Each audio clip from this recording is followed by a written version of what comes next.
नमस्कार विद्यार्थी मित्रांनो, मी प्राध्यापिका ज्योत्स्ना राव. आपणा सर्वांचे आपल्या या यूट्यूब चॅनलवर सहर्ष स्वागत करते. विद्यार्थी मित्रांनो, आज आपण आपली अभ्यासपत्रिका क्रमांक 8 जो आहे, आधुनिक मराठी साहित्य, त्यामधील घटक क्रमांक 3 आधुनिकतावादी मराठी कथा यामधील मुक्काम पोस्ट सांस्कृतिक फड. मुक्काम पोस्ट सांस्कृतिक फड ही सतीश तांबे यांचा जो कथासंग्रह आहे, या कथासंग्रहातील कथांचा थोडक्यात आशय समजून घेणार आहोत. एकंदरीत या मुक्काम पोस्ट सांस्कृतिक फड या कथेमध्ये सतीश तांबेंनी आपल्याला काय सांगण्याचा प्रयत्न केलेला आहे, त्यांच्या कथांमध्ये नेमकं काय आहे, हा थोडक्यात आपल्याला आढावा घ्यायचा आहे. तर सतीश तांबे हे थोडक्यात आपण अगोदर सतीश तांबे हे जे लेखक आहेत, मुक्काम पोस्ट सांस्कृतिक फड या कथासंग्रहाचे थोडक्यात त्यांच्याबद्दल जाणून घेऊयात. सतीश तांबे हे मराठीतील अतिशय महत्त्वाचे लिहिते लेखक असून कथालेखन, नाटककार आणि संपादक अशी त्यांची वाचकांना ओळख आहे. त्यांनी आपले कथेमध्ये वास्तव आणि कल्पना ह्यांची रसमिसळ, सूक्ष्म विचार आणि चिंतन, मनन ह्यांची बांधेसूद रचना म्हणजे त्यांच्या कथा असतात, असं वर्णन काही समीक्षकांनी केलेलं आहे. तर विद्यार्थी मित्रांनो, हे जे सतीश तांबे आहेत, ह्यांची पुस्तके कुठली आहेत, तर ते समजून घ्या. नामा सिराळे हा त्यांचा एक कथासंग्रह आहे. बीज हे नाटक आहे. माझी लाडकी पुतना मावशी हा एक कथासंग्रह आहे. तसेच मॉलमध्ये मंगोल हा देखील एक कथासंग्रह त्यांचा आहे. त्यानंतर रसातळाला हा देखील एक त्यांचा कथासंग्रह आहे. आणि राज्य राणीचं होतं हा देखील एक त्यांचा कथासंग्रह आहे. मित्रांनो, हे जे त्यांचं प्रकाशित साहित्य आहे, यांना अनेक पुरस्कार देखील मिळालेले आहेत. राज्य राणीचं होतं या कथासंग्रहाला 2003 सालचा राज्य शासनाचा पुरस्कार मिळालेला आहे. त्यानंतर मॉलमध्ये मंगोल हा जो कथासंग्रह आहे, याला देखील 2014 सालचा राज्य शासनाचा पुरस्कार भेटलेला आहे. या पद्धतीने हे जे त्यांचे प्रकाशित साहित्य आहे, ह्यांचे पुरस्कार त्यांना भेटलेले आहेत. आणि हे जे मुक्काम पोस्ट सांस्कृतिक फड सतीश तांबेंचा हा जो कथासंग्रह आहे, हा कथासंग्रह रोहन प्रकाशनने प्रकाशित केलेला आहे. विद्यार्थ्यांनो, हे जे प्रकाशन वगैरे आहे, हे लक्षात ठेवा. आणि या पद्धतीने ही जी आवृत्ती पहिली आवृत्ती असून डिसेंबर 2020 मध्ये रोहन प्रकाशननेही प्रकाशित केलेले आहे. या पद्धतीने आता आपण पुढच्या ह्या पुस्तकातल्या ज्या कथा आहेत, त्या कथांसंदर्भात समजून घेऊयात. आणि एक महत्त्वाचं राहून गेलं ते म्हणजे हे जे सतीश तांबे आहेत, ह्यांनी जवळजवळ 35 वर्षाहून अधिक वर्ष लेखन केलेलं आहे. आणि त्यांचं हे जे लेखन आहे, त्यांचा एका मुक्काम पोस्ट सांस्कृतिक फड या कथेतलं एक वाक्य आहे, ऐका. दूर कोठेतरी एका कोपऱ्यात अभिजनांचा टिचभर तुकडा आणि दुसरीकडे हा बहुजनांचा अक्राळ विक्राळ प्रदेश. मी त्याच्या मध्यावर कुठेतरी उभा, अगदी एकटा, न घरका न घाटका. हे या मुक्काम पोस्ट सांस्कृतिक फडमधील वाक्य आहे. इथे एक लक्षात ठेवायचं की मी अगोदरच सांगितलं की जवळजवळ 35 वर्षाहून अधिक काळ या ज्येष्ठ लेखक जे आहेत सतीश तांबे, त्यांनी निष्ठेने कथालेखन करून कथेचा जो अवकाश आहे, कथेचा चिंचोळा अवकाश, तो सातत्याने विशाल करत आणलेला आहे. आणि जसं मुठीत काजवा लपलेला असावा, तशी त्यांच्या कथेतील मर्मदृष्टी दडलेली असते. आणि ती जेव्हा वाचकाला सन्मुख होते, तेव्हा वाचक देखील चकित होऊन अंतर्मुख होतो. हा जो संग्रह आहे किंवा हा जो कथासंग्रह आहे, मुक्काम पोस्ट सांस्कृतिक फड, ही कथा मराठी साहित्याची सांस्कृतिक चिकित्सा करते. या कथेमध्ये एकूण 5 कथा देण्यात आलेल्या आहेत.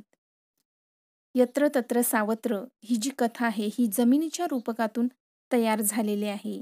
तर नाकबळीसारखी दुसरी कथा आहे ती मिश्किल वाटणारी परंतु गंभीरपणे स्त्री आणि पुरुष संबंधाचा वेध घेणारी आहे. त्यानंतर तिसरी कथा जी आहे संशय कल्लोळात राशोमान, ही कथा सत्य म्हणजे काय या प्रश्नाच्या अंगाने वेध घेणारी आहे. आणि पाचवी जी कथा आहे ती म्हणजे रावण आडनावाच्या पांडवपुत्राच्या नावाची जन्मकथा. ही कथा म्हणजे जणू कल्पित कसं रचावं याचा वस्तुपाठ घालून देणाऱ्या आपल्या महाकाव्याला वाहिलेली आदरांजली आहे. इथे थोडक्यात अजून आपण समजून घेऊया की हा जो मुक्काम पोस्ट सांस्कृतिक फट हा सतीश तांबे ह्यांचा कथासंग्रह आहे. हा विलक्षण अंतर्मुख करणारा असा आहे. आणि आत्ताच मी नावं सांगितली की ह्या संग्रहामध्ये एकूण 5 कथा देण्यात आलेल्या आहेत. त्यांचे ह्या 5 कथा ज्या आहेत आणि अगोदर मी जसे सांगितलं की त्यांच्या 5 कथासंग्रहानंतरील हा 6वा कथासंग्रह आहे. कुठला? मुक्काम पोस्ट सांस्कृतिक फट. ह्या त्यांनी ज्या आपल्या कथा आहेत त्या कथा म्हणजेच त्या कथेंमध्ये माणसाकडे पाहण्याची त्यांची जी दृष्टी आहे ती त्यांनी अजब दाखवलेली आहे. आणि ह्या पद्धतीने त्यांच्या ज्या कुठल्याही कथा असोत त्या परदेशी प्रभावापासून दूर आहेत. त्यांच्या कथा या इथल्या म्हणजे स्वतःच्या जीवनातून आणि संस्कृतीतून उगवलेल्या आहेत. मुख्य म्हणजे त्यात माणसांविषयी ममत्व आहे. कथा जशा वरवरच्या असतात तशा वास्तव्याच्या असतात किंवा तात्विक असतात, तशाच त्या सांदी सपाटीतील सत्याच्या असतात. हे तांब्यांच्या कथा आपल्याला दाखवून देतात. मित्रांनो, इथे आता आपण त्यांच्या ज्या कथा आहेत म्हणजे ह्या कथेमध्ये पहिली जी कथा आहे यत्र तत्र सावत्र, कथांबद्दल थोडक्यात मी समजून देते तुम्हाला. यत्र तत्र सावत्र ही जी कथा आहे ही त्या नावातच आहे बघा, सावत्रपणा. म्हणजे जसं नावात दर्शवलेल्या सावत्रपणाभोवती ही कथा गुंफलेली आहे. सख्ख आणि सावत्र हे खरं तर 2 काय आहेत? वर्तनाचे प्रकार आहेत आणि ते प्रत्येकाच्याच आत आहेत. हे सहज सांगतं ते नातेसंबंधातला आणि जागेच्या खरेदी विक्रीच्या हव्यासापोटी व्यवहारात आलेला जो सावत्रपणा आहे, जो समांतरपणे सांगणारी ही कथा आहे. गोष्ट साधी वाटता वाटता एका घुसमटीची होते, अशा पद्धतीची ही कथा आहे. आणि या कथेमध्ये माणसाच्या आतमध्ये असणारा जो हावरटपणा आहे, जी तगमग आहे, जी ससेहोलपट आहे किंवा जी स्पर्धा आहे, ही स्पर्धा या कथेतून आपण बघू शकतो. आणि या पद्धतीने ही जी यत्र तत्र सावत्र कथा आहे ही कथा देण्यात आलेली आहे. त्यानंतर दुसरी कथा आहे नाकबळी. मित्रांनो, या नाकबळी कथेमधून सतीश तांबे यांनी ही कथेतनं लैंगिक प्रेरणा दाखवणारी ही कथा आहे. यामध्ये नाकी डोळी नीट हे आपण नेहमी ऐकलेलं विशेषण असतं आणि त्याचा छडा लावण्याचं काम ही कथा करते. म्हणजे बघा की बांध्याचं आकर्षण हे शरीरकेंद्री आहे, नाकी डोळी आकर्षण हे मनकेंद्री प्रेम आहे आणि त्याच्याच पलीकडे आहे ते बोलण्यातून जाणवणारं बुद्धिकेंद्री प्रेम, पण ते जरा दुरापास्तच आहे. या पद्धतीची ही कथा आहे. म्हणजेच स्त्रीचं नाक हा अतिशय सेन्सिटिव्ह आणि सेक्शुअल इंद्रियांभोवती ही जी कथा आहे ही कथा फेर धरणारी आहे. या पद्धतीने लैंगिक जाणीवा निर्धडपणे जाणवणारी ही कथा आहे आणि सहज न बोलले जाणारे पण खाजगीत अवचितपणे बोलले जाणारे विषय तांबे नेहमी अचूकपणे पकडतात. ते असे या आपण कथेतनं समजून घेतले. मुलांनो, तिसरी जी कथा आहे ती म्हणजे मुक्काम पोस्ट सांस्कृतिक फट. ही कथा म्हणजे मराठी साहित्य लेखन. ही कथा म्हणजे मराठी साहित्य लेखन प्रवाहाचा लेखाजोखा आहे. जे अनुभवाला आलं ते आणि तसंच फार तर नाव बदलून लिहिणारे अनुभवाचे लेखनिक मराठीत फार आहेत. आणि हे सांगताना आपल्याला ज्या नाट्यमय घटना, प्रसंग, व्यक्ती समोर येतात ना, त्यातील नाट्य काय आहे याचा खोलवर वेध घ्यायचा आणि मग ते नाट्य सुचवायला कारणीभूत असलेल्या जी मूळ घटना आहे,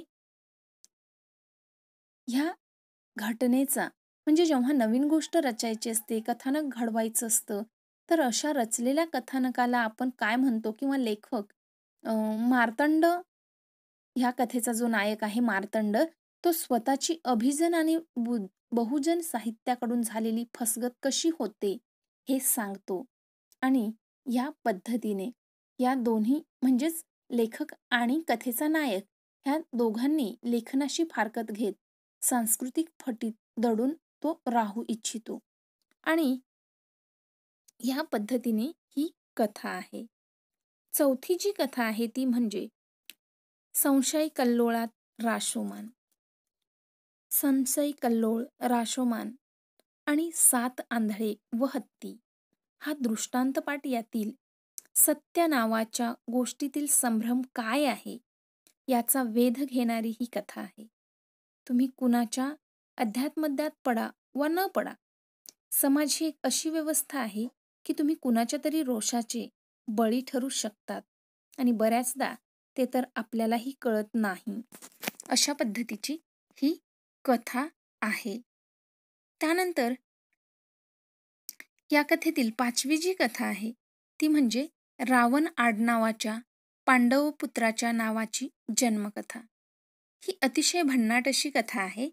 यामध्ये मल्हारी पांडव रावण या नावाभोवती विणलेलं हे कथा आहे.